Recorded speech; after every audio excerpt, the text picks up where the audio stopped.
పంజాబ్లో వేర్పాటువాద కార్యకలాపాలకు పాల్పడి కలకలం సృష్టించిన ఖలిస్తానీ నాయకుడు అమృత్పాల్ సింగ్ సార్వత్రిక ఎన్నికల బరిలోకి దిగనున్నట్లు సమాచారం.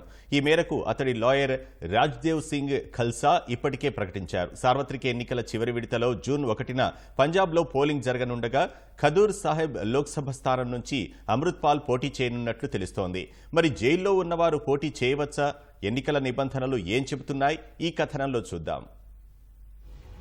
ఏడాది క్రితం పంజాబ్లో వేర్పాటువాదాన్ని తెరపైకి తెచ్చి కలకలం రేపిన ఖలిస్తానీ నాయకుడు అమృత్పాల్ సింగ్ సార్వత్రిక ఎన్నికల్లో బరిలోకి దిగనున్నట్లు తెలుస్తోంది. పంజాబ్లోని ఖదూర్ సాహెబ్ లోక్సభ స్థానం నుంచి అమృత్పాల్ పోటీ చేయొచ్చని ప్రచారం జరుగుతోంది. జాతీయ భద్రతా చట్టం కింద అరెస్టైన అమృత్పాల్ ప్రస్తుతం అసోంలోని డిబ్రూగఢ్ జైల్లో ఉన్నాడు. స్వతంత్ర అభ్యర్థిగా ఎన్నికల బరిలో దిగేందుకు అమృత్పాల్ సన్నాహాలు చేసుకుంటున్నట్లు అతడి లాయర్ రాజ్దేవ్ సింగ్ ఖల్సా బుధవారం ప్రకటించారు. జైల్లో అమృత్పాల్తో భేటీ అనంతరం ఈ విషయం చెప్పారు. సార్వత్రిక ఎన్నికల చివరి దశలో జూన్ 1వ తేదీన పంజాబ్లో పోలింగ్ జరగనుంది.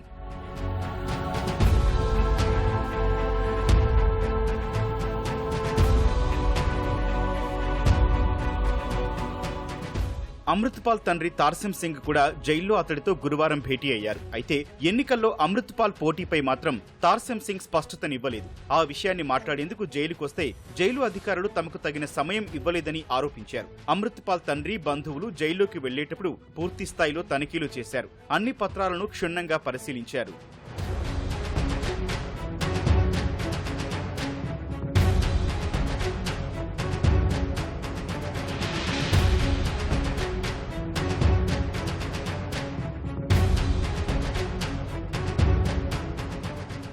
శిక్ష పడకుండా జైల్లో ఉన్నప్పుడు ఎన్నికల్లో పోటీ చేయడంపై నిషేధం లేదు. 2 ఏళ్లు అంతకంటే ఎక్కువ శిక్ష పడితే వారు 6 ఏళ్ల పాటు ఎన్నికల్లో పోటీ చేయడానికి అనర్హులు. జైల్లో ఉన్న ఖైదీ ఎన్నికల్లో పోటీ చేయడం గతంలోనూ జరిగింది. 1977లో ఎమర్జెన్సీ తర్వాత జరిగిన ఎన్నికల్లో సోషలిస్టు నాయకుడు జార్జ్ ఫెర్నాండెజ్ జైల్లో ఉండగానే బీహార్లోని ముజఫర్నగర్ నుంచి పోటీ చేసి కాంగ్రెస్ అభ్యర్థిపై 3 లక్షలకు పైగా ఓట్ల మెజార్టీతో గెలుపొందారు. గత నెలలో మరణించిన రాజకీయవేత్తగా మారిన డాన్ ముఖ్తార్ అన్సారీ 1996లో జైల్లో ఉండగానే బీఎస్పీ అభ్యర్థిగా యూపీలోని మౌ అసెంబ్లీ స్థానం నుంచి పోటీ చేసి గెలుపొందారు. జైల్లో ఉన్న వ్యక్తి ఎన్నికల్లో విజయం సాధిస్తే ప్రమాణ స్వీకారం చేసేందుకు అవకాశం కల్పిస్తారు.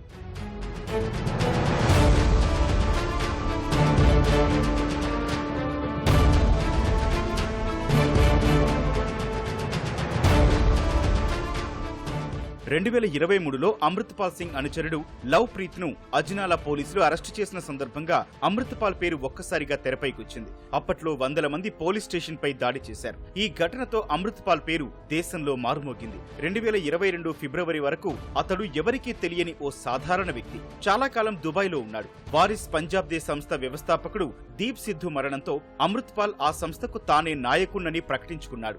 నాటి నుంచి ఖలిస్తానీ కార్యకలాపాలకు ఏకంగా పంజాబ్నే స్థావరంగా ఎంచుకున్నాడు. వేర్పాటువాది జర్నైల్ సింగ్ భింద్రాన్వాలా శైలిలోనే అతడు కూడా వ్యవహరిస్తున్నాడని విమర్శలు వెల్లువెత్తాయి. అజ్నాలా ఘటన తర్వాత దాదాపు నెల రోజులు అమృత్పాల్ అజ్ఞాతంలోనే గడిపాడు. చివరికి జర్నైల్ సింగ్ గ్రామమైన రోడేవాల్లోని గురుద్వారాలో అతడిని అరెస్టు చేసి అసోంలోని డిబ్రూగఢ్ జైలుకు తరలించారు.